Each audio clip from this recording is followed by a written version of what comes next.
Guru agama di sekolahku ngajarin cowok itu ibarat duren, sedangkan cewek pepaya.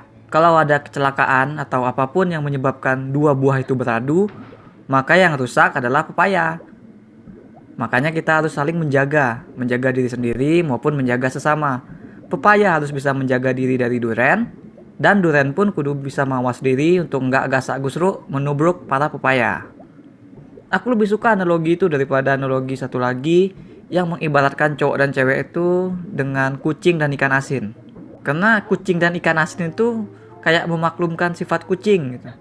Namun sialnya justru analogi ini yang berkembang di masyarakat. Di negara luar pun meskipun mereka nggak kenal yang namanya ikan asin, tapi mereka simply menyebutnya boys will be boys.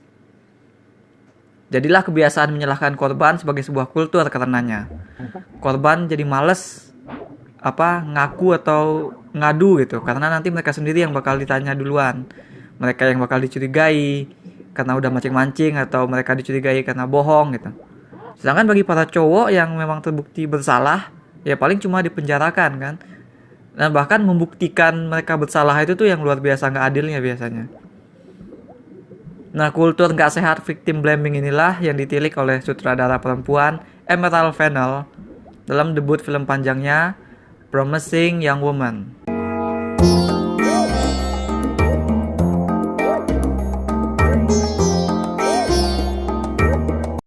Dalam film ini kita akan mengikuti Cassandra atau disapa Casey yang dengan sengaja memilih menjadi ikan asin. Padahal dia justru adalah seekor piranha. Ya, Casey ini setiap malam keluar untuk berburu kucing-kucing. Modus operandi Casey adalah dia akan pura-pura mabuk di bar sampai seorang laki-laki yang ngaku cowok baik-baik itu datang dan membawanya pulang. Nah, di tempat aman itulah kemudian si Casey akan ngejutin si cowok. Casey ingin menghukum mereka dengan caranya sendiri. Karena itu tadi sistem hukum dan sosial tuh menolak memberi ganjaran kepada cowok. Casey udah lama banget ngelakuin perbuatan ini sebagai bentuk perlawanannya terhadap trauma atas kehilangan sahabat ceweknya yang mengalami kekerasan seksual. Dan semakin kesini itu perburuan yang dilakukan si Casey makin kelam. Sampai akhirnya dia bertemu dengan seorang cowok yang teman lamanya di sekolah kedokteran. Nah, dengan si cowok ini tuh si Casey udah kayak seperti menemukan jalan kembali ke dunia yang normal gitu, ke hidupnya yang normal. Tapi pertemuan tersebut juga membuka satu rahasia gelap lagi. Rahasia yang membuat Casey percaya tindakan yang benar-benar ekstrim harus segera ia lakukan. Casey di dalam film ini tuh sungguh karakter yang unik, yang punya tingkat kesulitan tinggi dalam eksplorasi emosi. Satu kata untuk menggambarin karakter itu adalah ironi. Di film ini tuh, Casey telah berada pada titik yang benar-benar udah kehilangan simpati pada semua orang. Karena semua orang tuh betah hidup langgeng di dalam sistem yang nyalahin korban. Jadi kita lihat si Casey sebagai pribadi yang cuek dan sinis. Dia nggak ingat tanggal ultahnya sendiri. Dia nggak berminat cari pacar. Dan nggak sedetik pun dia nyesal telah drop out dari kuliah kedokteran. Namun dibalik itu semua, Casey punya luka besar yang menganga. Kecuekannya tadi itu bersumber dari luka tersebut. Casey begitu tertohok oleh ketidakadilan yang terjadi terhadap sahabatnya. Kita memang nggak tahu gimana dulu perjuangan Casey menuntut keadilan. Tapi dari sikapnya yang sekarang kita tahu, Casey ini udah menghadapi ribuan alasan boys will be boys. Dia telah melalui begitu banyak penderitaan, begitu banyak trauma, hanya untuk menuntut cowok pelaku itu ditindak adil. Nah, ini kan kita bisa lihat ini adalah beban yang sangat berat ditanggung oleh seseorang. Dan beban tersebut dapat kita rasakan merayap, menguat dari balik sikap cuek dan dark si Casey yang sekarang ini. Nah, emosi dan permainan peran yang harus nampilin itu tuh nggak gampang. Dan Carey Mulligan nailed this so perfectly. Film ditampilkan dalam warna-warna yang cerah. Kelihatannya tuh persis kayak film komedi romantis.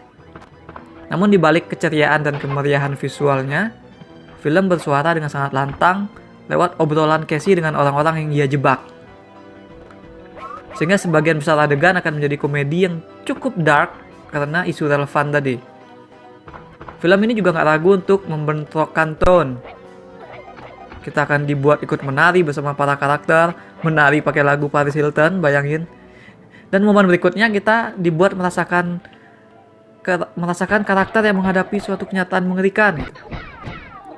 Nah, memang arahan film itu tuh mengontraskan kayak gitu tuh memang membuat film tuh jadi punya arahan yang berani banget, seberani Casey itu sendiri. Namun dari segi materi atau penulisan secara keseluruhan, I gotta be honest, film ini tuh masih terasa sepihak. Penggaliannya masih agendais. Endingnya sendiri akan membagi dua penonton. Dan aku masuk golongan yang menganggap ending film ini tuh sangat nggak masuk akal gitu, sangat buruk lah kalau dibilang. Jadi film ini sepihak karena justru film ini sendiri yang dengan sangat bersemangat melabeli laki-laki sebagai kucing. Karakter-karakter cowok di film ini semuanya digambarkan punya nafsu bejat. Mereka semua ditampilkan seperti orang baik, dengan si karakter sendiri itu berulang kali menegaskan mereka tuh gue orang baik.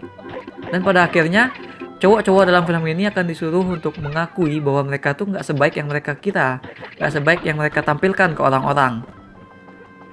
Bahkan love interest si Casey juga ditulis dengan karakter seperti begitu.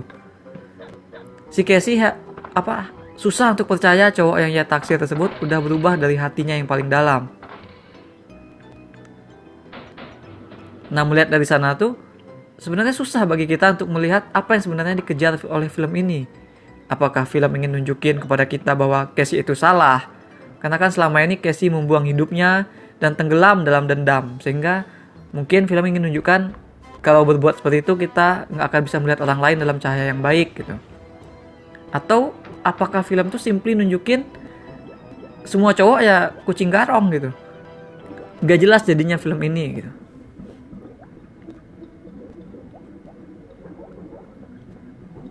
Iya, aku tahu realitanya memang pada sebagian besar kasus cowok lah yang memang brengsek. Cowok lah yang terlalu lemah untuk menahan diri dan terlalu coward untuk bertanggung jawab, sehingga malah balik nyalahin kan. Tapi dari standpoint materi atau dari standpoint penulisan, film ini tuh efektifnya kerjanya tuh benar-benar butuh untuk membuat semua cowok ya bejat, karena dengan hanya begitulah arc si Casey bekerja. Sehingga film ini jadi banal. Ia meninggalkan kepentingan untuk menggali dari dua sisi atau untuk memanusiakan kedua sisi. Nah, soal endingnya, ini akan spoiler. Jadi ini peringatan untuk kalian yang belum nonton. Kita akan bahas spoiler. Oke. Jadi endingnya itu kita bisa mengerti maksud endingnya itu apa. Kita bisa paham bahwa ending itu dirancang untuk nunjukin bahwa cowok nggak bisa dihukum karena perbuatan yang ia perbuat pada masa lalu kan. Either karena alasannya waktu itu mereka masih muda atau apa. Yang jelas ending itu untuk nunjukin cowok-cowok ini tuh lolos dari sistem yang broken, yang berat sebelah. Jadi tindakan yang diberikan kepada karakter Casey ini adalah Casey harus membuat si pelaku bersalah atas perbuatan yang lain. Dan perbuatan itu pun haruslah tampak seperti genuinely melekat ke diri si cowok gitu. Supaya apa? Supaya si pelaku bisa dipastikan untuk dihukum kali ini. Maka dari itulah film ini membuat karakter cowok itu tanpa ada sisi baik. Jadi supaya genuinely perbuatan itu bakal terulang olehnya gitu. Dan juga supaya kita bisa melihat tindakan Casey di akhir film adalah tindakan sebagai pengorbanan terakhir gitu. Jadi sehingga Casey yang sudah membuang hidupnya selama ini tidak jadi ikut kita salahkan. Karena di akhir itu dirancang dia membuat hidup yang sudah ia buang selama ini tuh jadi berguna, dengan akhirnya berhasil menjebloskan pelaku ke penjara. Jadi film itu kayak mau bilang kucing disodori ikan asin pasti mau, boys will be boys. Maka jangan buang hidup kita untuk meminta pertanggungjawaban yang udah lewat gitu. Karena ya boys will be boys, cepat atau lambat mereka pasti akan ngulangin kesalahan yang sama. Nah, jadi tangkap mereka pada saat itu gitu. Aku nangkapnya ini yang pingin disebutkan oleh film ini lewat tindakan Casey gitu. Akan tetapi tetap saja dari cara film ini memperlihatkan adegan-adegannya, Casey itu terasa seperti menjebak si cowok, seperti kesalahan mereka itu dicari-cari oleh Casey. Casey tidak diperlihatkan apakah dia peduli jika si pelaku beneran udah insaf atau enggak gitu. Dia nggak pernah berpikir 2 kali gitu. Padahal kan ini yang harusnya bisa jadi space buat dieksplorasi. Bagaimana si Casey mungkin mempertimbangkan perbuatannya gitu kan. Dan di akhir tuh film jadi malah menggelikan, lebih menggelikan lagi. Gini, jadi supaya dunia dan orang-orang yang ditinggalkan oleh Casey sadar akan kesalahan sistem yang mereka anut, supaya orang-orang itu sedih, dan si Casey ini bisa jadi mencuat dengan penuh kemenangan.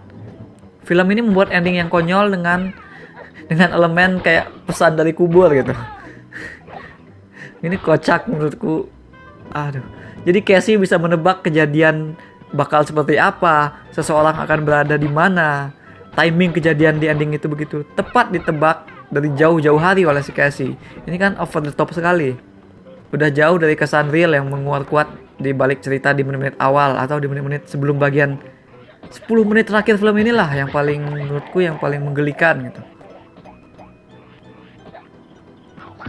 Beberapa tahun lalu ada film yang mirip sama ini, film Three Billboards Outside Ebbing, Missouri, tentang seorang ibu yang menghabiskan umurnya juga buat ngejar polisi untuk menuntut polisi menuntaskan kasus perkosaan yang menyebabkan putrinya tiada. Dia pengen kasus itu diusut tuntas. Dia pengen pelakunya dihukum seberat-beratnya. Nah, saat nge-review film itu dulu aku nulis, kayaknya aku bakal lebih suka kalau film itu memperlihatkan hasil akhir perjuangan si ibu.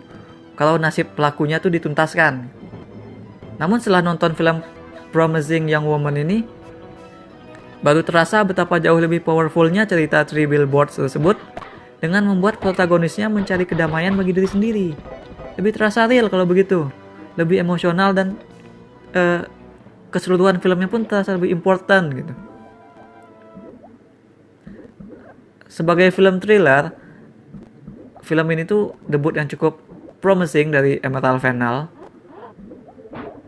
Menunjukkan bahwa ia mampu bermain dengan tone, mampu bermain dengan karakter untuk menyampaikan sebuah gagasan dan visi dan mewujudkan visi yang penting.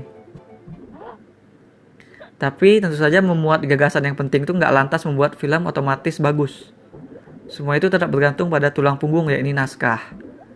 Nah, pada naskah, materi film itu masih berupa satu pandangan, sehingga terpaksa mereka memilih ending yang kurang logis dan maksa gitu, yang over the top.